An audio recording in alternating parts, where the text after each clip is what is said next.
ఈ రోజే డౌన్లోడ్ చేయండి. మీ ఫేవరెట్ షోస్ చూడండి. ఆ పాప మెడలో నువ్వైతే తాళి కట్టవు, అదైతే నేను హామీ ఇస్తా ఉన్నానురా. కట్టి తీరుతాను. నేను నీకు హామీ ఇస్తున్నాను. చూస్తావా?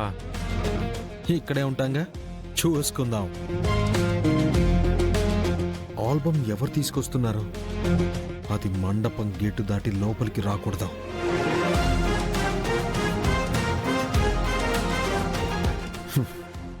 పిన్ ఆల్బమ్ వస్తే అప్పుడు వీడి సంగతి తెలుస్తా.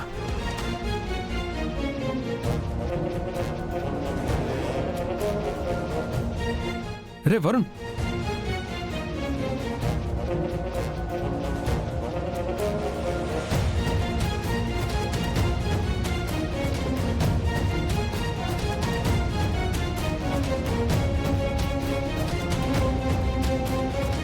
ఈ చిరు ఎలాగైనా నా పెళ్ళ ఆపేలా ఉన్నాడు. ఈ చిరంజీవిని తన ఫ్యామిలీ ముందు బ్యాట్ చేసి నా మీద సింపతి వచ్చేలాగా చేస్తే తనని ఎవ్వరూ నమ్మరు. అప్పుడు విజయశాంతితో నా పెళ్లి జరిగిపోతుంది.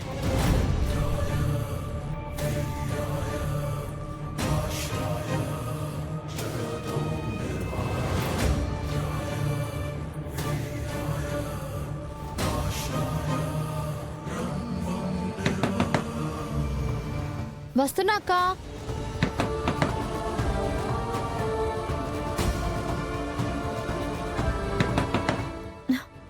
అక్క వస్తున్నాను.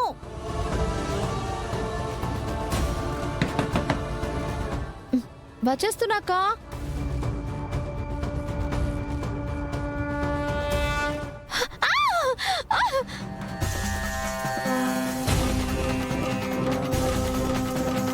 ఈ పాపే నట్ట అరుస్తా ఉండదు.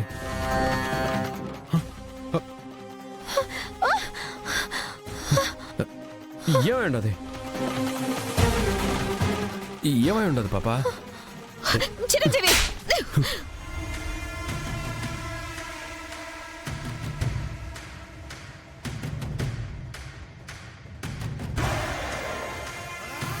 నీలో ఇంత రాక్షసుడున్నాడని నాకు ఇప్పుడు అర్థమవుతుంది. చిరంజీవి,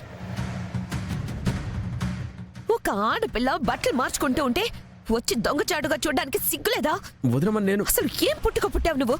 మనిషివేనా నువ్వు? నా భర్తకి తమ్ముడు అన్న ఒకే ఒక కారణంతో నిన్ను పోలీసులకు పట్టించకుండా వదిలేస్తున్నాను.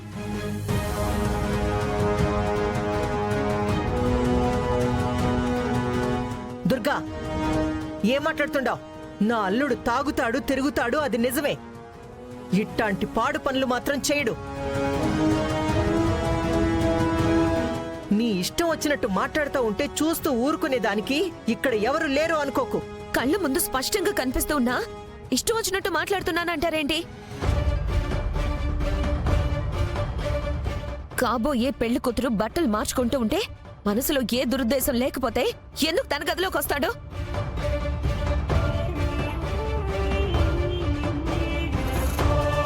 ఏం చెయ్యాలనుకున్నావు నా చెల్లి జీవితాన్ని? ఏంటి బాబు ఇది? శుభం అంటూ నా కూతురు పెళ్లి చేసుకోబోతుంటే ఎందుకు దాని గొంతు కోయాలని చూస్తున్నావు? మేమసలు నీకేం ద్రోహం చేశామని మా మీద ఇలా పగబట్టావయ్యా? రేయ్, తాగడం తిరగడం వల్ల నువ్వు మాత్రమే చెడిపోతున్నావులే అనుకుని చూసి చూడనట్టు ఊరుకుంటే దప్ప తాగి ఇద్దరు చావు కారణమయ్యావు.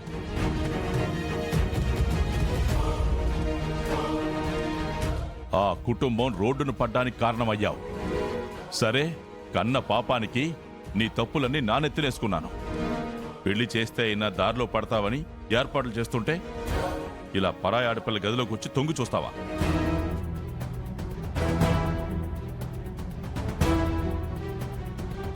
ఇంతకంటే దిగజారిపోవు అనుకున్న ప్రతిసారి ఇంతకన్నా దిగజారిపోతూనే ఉన్నావురా. ఎక్కడి నుంచి వచ్చారా నీకు ఈ పాడుబుద్ధులన్నీ?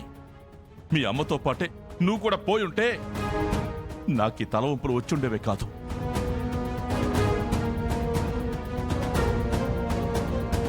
అరే, అసలు ఈ గదిలోకి ఎందుకు వచ్చావురా?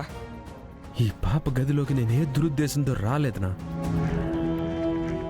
నా గదిలో నేను షర్టు మార్చుకుంటా ఉంటే ఈ పాప కేకలనబడి ఏమై ఉండదో అని పరుగు పరుగున వచ్చేసిన.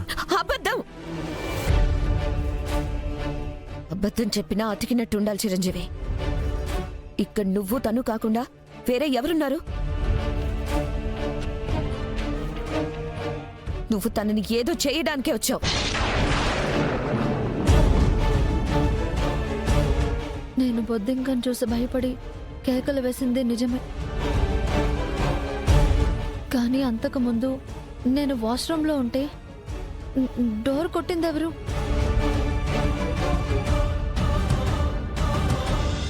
నేను బయటకొచ్చి చూసేసరికి నువ్వే కదా ఉన్నావు.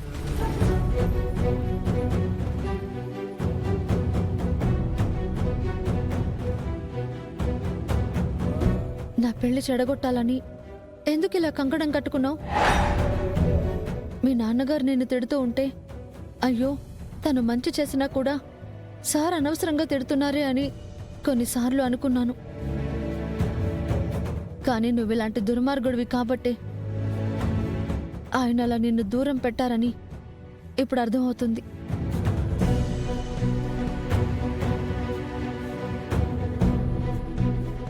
పాపా, నేను చెప్పేది. నోరు ముయ్యరా నిన్ను.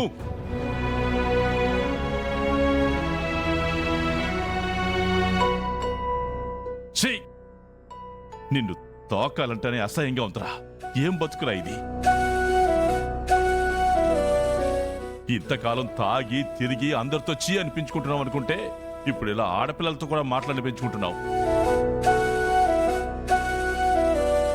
వాడు చెప్పేది వినకుండా ఏందన్నా మీరంతా? నోరు ముయ్, మాట్లాడుకు మధ్యలో.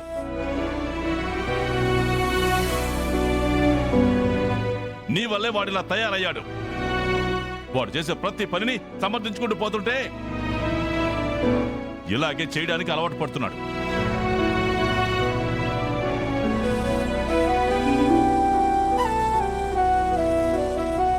డ్రస్సు మార్చుకోవడానికి తన గదిలో ఉండాల్సిన వీడికి ఈ గదిలో ఏం పని? నేను నిజమే చెప్తా ఉన్నాను. ఈ పాప పరిచుండాది. ఏమో ఉండదో ఏమో అని వచ్చినాను. అంతకు మించి నాకేం తెలియదు నాయన. నువ్వు మాట్లాడుకురా, మాట్లాడుకు. మీ అమ్మ నాకు దూరమైన రోజు కూడా ఇంత బాధపడలేదురా. కాని పోతూ పోతూ నాకు ఇలాంటి బిడ్డనిచ్చి పోయింది అని ఇప్పుడు బాధగా ఉంది.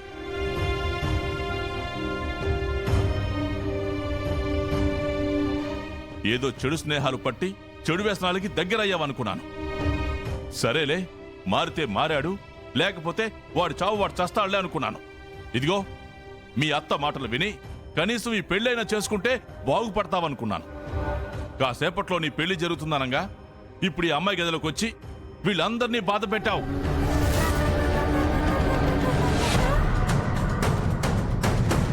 ఇలా బతకడం కూడా ఒక బతికేనంట్రా? మనిషి అన్న వాడు బ్రతికితే నలుగురికి ఆదర్శంగా బతకాలి. కనీసం వాడి బతికైనా వాడు బతకాలి.